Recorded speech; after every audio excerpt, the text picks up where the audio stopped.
அதான்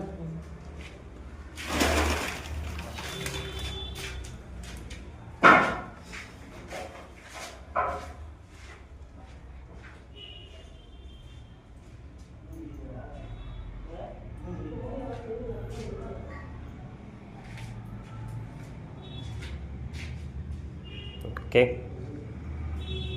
hi friends, Thirukkural சொல்ல சொன்னீங்க. அதான் you health wealth happiness the fitness and life is enjoy அப்படின்னு சொல்லி வள்ளுவர் சொல்லியிருக்காங்க. அதுக்கு திருக்குறள் என்னன்னா, நன்மையும் தீமையும் நாடி நலம் புரிந்து தன்மையாக நாளப்படும் சொல்லி சொல்லியிருக்காரு. 5000 வருஷத்துக்கு முன்னாடியே திருவள்ளுவர் சொல்லியிருக்காரு.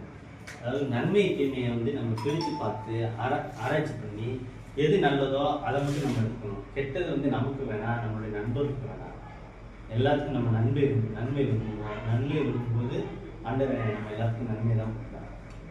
திருவள்ளுவர் சொன்ன மாதிரி அதன் பொருட்களாக நம்ம வாழ பழக்கம். தேங்க்யூ.